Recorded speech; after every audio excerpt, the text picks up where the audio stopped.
Bom, nós vamos falar do capítulo 15, o Império Bizantino, e essa aula é para o sexto ano C. Então, a apostila começa falando que a cidade de Istambul, na Turquia, ela é a quarta maior metrópole do planeta. Ela possui cerca de 14 milhões de habitantes.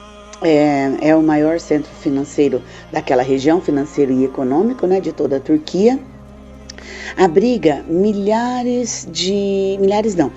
diferentes grupos étnicos, né? Turcos, curdos, judeus, armênios, católicos, entre outros, né? Só que ao longo do tempo, a cidade, essa região onde se encontra a cidade de Istambul, ela recebeu diferentes nomes. Por exemplo, no século VII a.C., os gregos fundaram naquele lugar a cidade de Bizâncio. Ela sobreviveu até o século II da era cristã, com o nome de Bizâncio.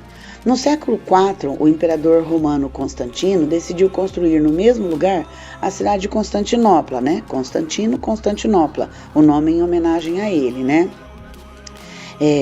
Em 330, ela se tornou a capital do Império Romano do Oriente e aí passou a ser considerada, né, e conhecida como Império Bizantino, que é o título do capítulo 15, tá? No século XV, quando o Império Bizantino foi conquistado pelos turcos otomanos, Constantinopla passou a se chamar Istambul, que é o nome que vocês vão ver no mapa, é o nome que, se você procurar hoje em dia para fazer um passeio, coisa assim, você vai encontrar a cidade de Istambul, que é um centro de comércio muito grande lá naquela região. Quem me dera conhecer, né? Lógico. Aí, vocês têm lá assim, precedentes, a divisão do Império Romano. A partir do século II a.C., Roma se tornou um império muito grande em torno do mar Mediterrâneo. A gente já falou sobre isso, né? A conquista do Mare Nostrum. Lembra? A gente falou faz tempo. Falamos no capítulo 12, tá? Os limites do Império Romano, eles se estendiam desde o Oceano Atlântico até a Ásia Menor e a Mesopotâmia. Só que administrar um império tão grande era uma coisa dificílima, também já falamos sobre isso, né? E aí a dificuldade foi ficando cada vez pior, porque aconteceram muitas revoltas internas, a gente já falou sobre isso, patrícios e plebeus. Aconteceram invasões estrangeiras, que a gente já falou sobre os bárbaros, muitas brigas pelo poder e diversas outras questões. Isso era muito comum naquela época, tá? Para contornar esses problemas, no ano 395, o imperador Teodósio, ele era o imperador que dominava todo o império. Só que o que aconteceu? Ele resolveu dividir esse império em dois e entregou a administração desse império para os filhos dele. Então, o Império Romano do Ocidente era governado por Honório. A outra parte, que é o Império Romano do Oriente, que é especificamente o que nós estamos falando, foi entregue ao filho dele, chamado de Arcádio. A capital, que era Constantinopla, passou a ser a cidade mais importante do Império. E aí, o que aconteceu? Cada um foi governando lá do seu jeito, né? Quando o Teodósio faleceu, a divisão do Império tornou-se permanente, porque nenhum dos filhos e as pessoas que eram descendentes dele conseguiram governar, uma pessoa só governar todo esse território, tá? Só que o que aconteceu? Os dois impérios, né, tanto do Oriente como do Ocidente, tiveram rumos bem diferentes, né, destinos bem diferentes. No século V, o Império Romano do Ocidente, ele sofreu uma série de invasões, e aí ele chegou ao fim. O território dele fragmentou-se, eu já falei isso para vocês, quando eu estava explicando para vocês o capítulo 14, e aí ele se fragmentou em diversos reinos. A população da cidade, com medo do que estava acontecendo, fugiu para o campo, o comércio praticamente desapareceu e aconteceu um negócio que eu também já falei para vocês, principalmente quando vocês estavam na sala 6, aconteceu a ruralização de todo o território, ou seja, as cidades foram ficando cada vez mais desaparecidas, e aí o que valia naquela região era o rural, o campo, tá? Daí o que aconteceu? Todas essas mudanças foram acontecendo, parará, né? As coisas vão acontecendo do jeito que acontece na nossa vida, né? Não para acontecer lá do outro lado. E o Império Romano do Oriente, ele se consolidou naquele período como uma das maiores potências do mundo mediterrâneo. Durante vários séculos ele vai permanecer assim, né? A administração, tudo era assim, muito bem organizado, né? Constantinopla vai ser inaugurada no ano 330. Vai enfrentar altos e baixos, como a gente já falou, né? Vocês sabem que essa questão aí de civilização, de governo, vai ser sempre assim, né? Em todas as partes do mundo, em todas as civilizações. Aí, o que vai acontecer? O Império Bizantino foi um importante elo entre o mundo oriental e o mundo ocidental. Por quê? Pelo fato de abrigar milhões de pessoas e de diferentes etnias, né?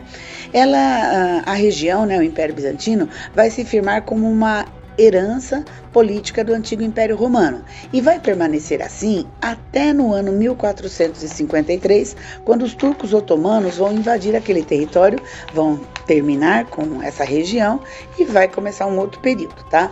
Esse assunto vocês veem naquela linha do tempo que a gente fez bem no comecinho do ano, muito no comecinho do ano, tá? Depois eu vou mostrar para vocês de novo. Aí a gente muda um pouquinho, vai lá assim, ó. Império Bizantino, a expansão e a retração territorial. Ao longo da sua existência, o Império Bizantino ele vai experimentar momentos de aumento e de perda de território. No século VI, o imperador Justiniano ele tinha o sonho de reconstruir o antigo Império Romano. Com o intuito de reconstruir, uma série de ações militares ele vai liderar, né? Elas vão culminar com a conquista de uma parte do norte da África, uma parte da Península Itálica e uma parte da Península Ibérica, ou seja, aquela região vai ser totalmente pertencente ao Império Bizantino. Como ele faz essas conquistas, né, ele está à frente dessas conquistas, o Império vai atingir a sua maior extensão e vai viver um período de muito esplendor. Esse vasto território, ele não vai se manter por muito tempo. Por quê? No século VII, o Império Bizantino tinha perdido uma boa parte do que havia conquistado no tempo do imperador Justiniano. No século VIII, eles vão sofrer novas derrotas, né?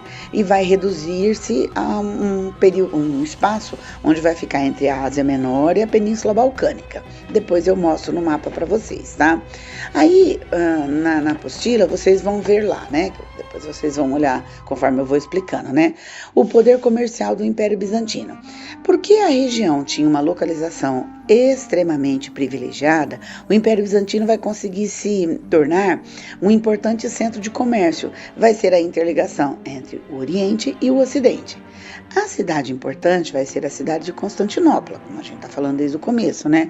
Porque ela fica, que agora é Istambul, né? Fica no cruzamento das vias terrestres que ligavam a Europa e a Ásia. Para aquela época, gente, isso era uma coisa fenomenal, né? E, lógico, por ali passavam muitos comerciantes. Além do que, ela era a passagem que conectava o mar Mediterrâneo ao Mar Negro. Também já falamos sobre esses dois mares, né?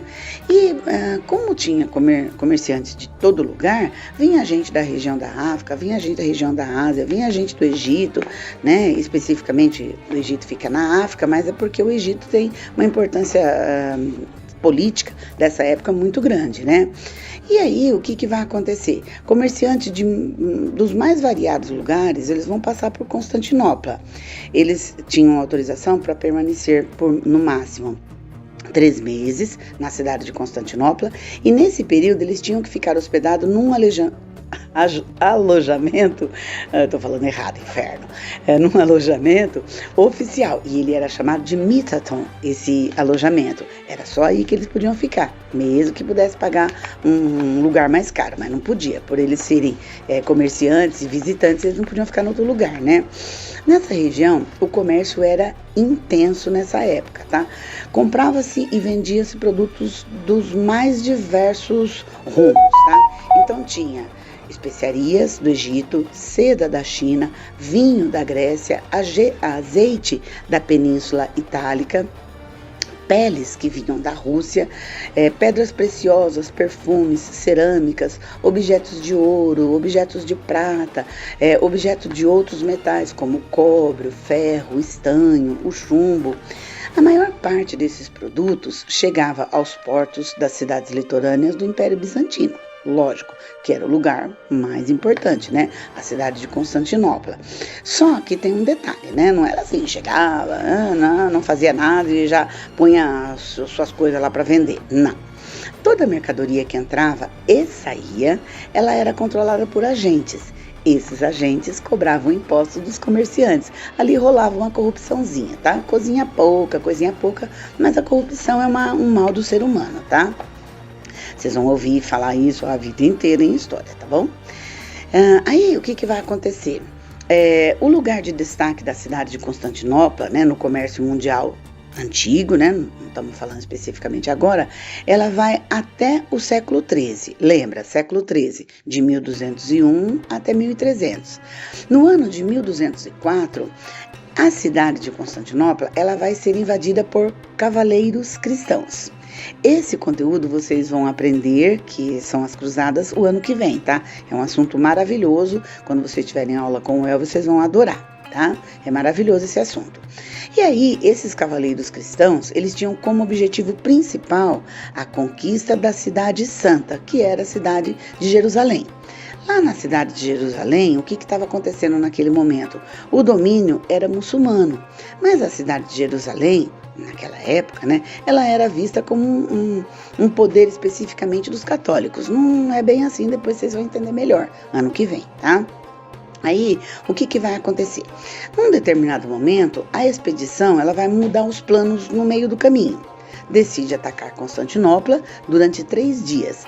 A cidade foi totalmente saqueada, lembra, era uma cidade extremamente rica, a população vai ser massacrada.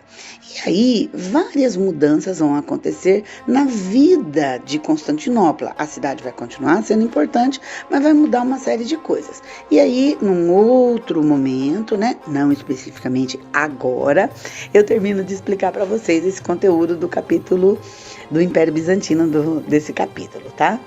Muito obrigada!